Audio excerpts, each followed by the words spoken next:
यह कहानी है नेल्सन मंडेला की, जो 30 वर्ष तक जेल में रहे फिर भी हिम्मत नहीं हारी और अपने देश साउथ अफ्रीका को आज़ादी दिलाई।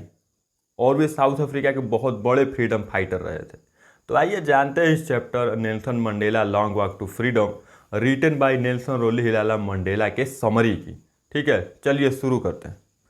10 मई 1994 का दिन था। दक्षिण अफ्रीका की पहली लोकतांत्रिक गैर जातिवादी सरकार की स्थापना हुई। स्थापना समारोह प्रिटोरिया की यूनियन बिल्डिंग द्वारा निर्मित बलुआ पत्थर की सुंदर रंगशाला में आयोजित हुआ, जहां विश्व के अनेक नेता एकत्रित हुए थे। नेल्सन मंडेला समारोह में अपनी पुत्री जेनानी के साथ आए थे। सबसे पहले श्रीमान डी क्लेर्क को दूसरे उपराष्ट्रपति के रूप में शपथ दिलाई गई तथा थाबो म्बेकी को पहले उपराष्ट्रपति के रूप में शपथ दिलाई गई। उसके पश्चात मंडेला ने स्वतंत्र दक्षिण अफ्रीका के राष्ट्रपति के रूप में अपनी शपथ ग्रहण की। उन्होंने संविधान का पालन करने एवं उसकी मर्यादा बनाए रखने तथा लोगों की भलाई के प्रति स्वयं को समर्पित करने की प्रतिज्ञा ली। शपथ ग्रहण करने के बाद मंडेला ने अतिथियों को संबोधित किया।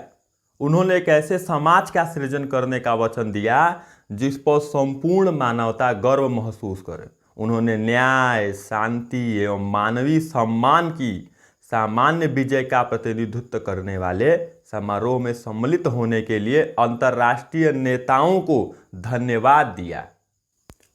उन्होंने वचन दिया कि वे समाज से सभी प्रकार की निर्धनता, कष्ट, उत्पीड़न एवं भेदभाव को दूर करने की दिशा में कार्य करेंगे।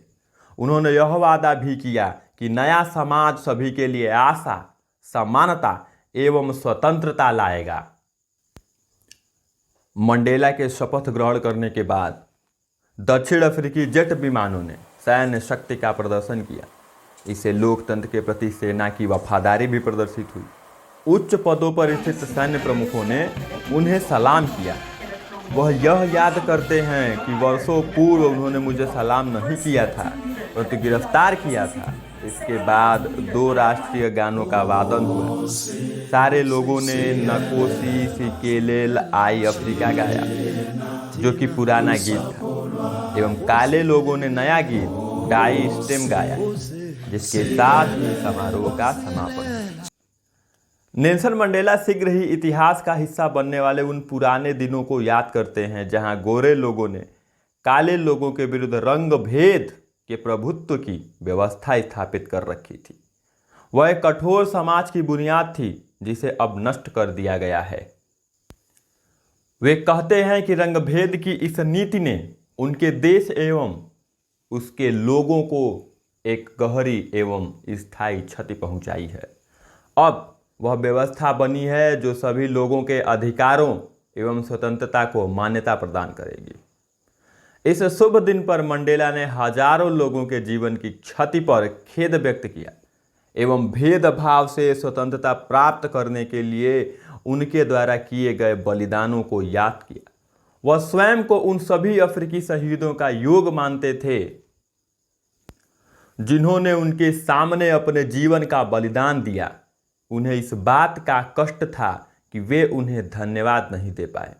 उन्होंने ऑलिवर टॉम्बस, वाल्टर सिसुलुस, चीफ लुथुलिस, यूसुफ दादुस इत्यादि जैसे महान स्वतंत्रता सेनानियों का स्मरण किया, जो कि असामान्य साहस, बुद्धिमत्ता एवं उदारता के धनी पुरुष थे। इन स्वतंत्रता सेनानियों से मंडेला ने सीखा कि बहादुरी का अर्थ भय की अनुपस्थिति नहीं है, अपितु भय पर विजय प्राप्त करना है। मंडेला यह मानते थे कि स्वतंत्रता सेनानी देश की वास्तविक संपदा है। मंडेला यह मानते थे कि गोरा अथवा काला होना किसी की अच्छाई अथवा श्रेष्ठता का प्रतीक नहीं है। कोई भी व्यक्ति जन्म से ही अन्य लोगों के रंग अथवा धर्म से घृणा नहीं करता है। लोगों को एक दूसरे से प्रेम रखना चाहिए, क्योंकि प्रेम स्वाभाविक रूप से आता है, ना कि ताकत से। मंडेला ऐसा मानते थे कि हर व्यक्ति के 2 कर्तव्य होते हैं, एक उसके परिवार के प्रति एवं दूसरा उसके देश के प्रति। उनका यह विश्वास था कि एक सभ्य एवं मानवीय समाज में प्रत्येक व्यक्ति इन दो कर्तव्यों को पूर्ण रूप से निभा सकता है, किंतु उनके समान ही दक्षिण अफ्रीका में जन्मा एक काला व्यक्ति दोनों कर्तव्य पूर्ण नहीं कर सकता। अपने देश के लिए कुछ करने के लिए मंडेला को उनके परिवार से दूर कर दिया गया, इसलिए वे अपने परिवार के प्रति अपने कर्तव्यों का पालन नहीं कर पाए। मंडेला को यह स्मरण था कि एक बालक के रूप में उनके लिए स्वतंत्रता का अर्थ था जो वे करना चाहते थे वह कर पाने में सक्षम होना। जब तक वे अपने पिता की आज्ञा एवं अपनी जाति के नियमों का पालन करते रहे तब तक वे संभवतः हर प्रकार से स्वतंत्र थे।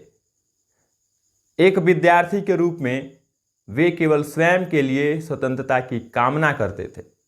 तत्पश्चात जोहान्सबर्ग में एक युवा व्यक्ति के रूप में वे स्वयं के सपनों को साकार करने, अपना परिवार प्रारंभ करने, स्वयं के लिए कमाने इत्यादि की स्वतंत्रता चाहते थे।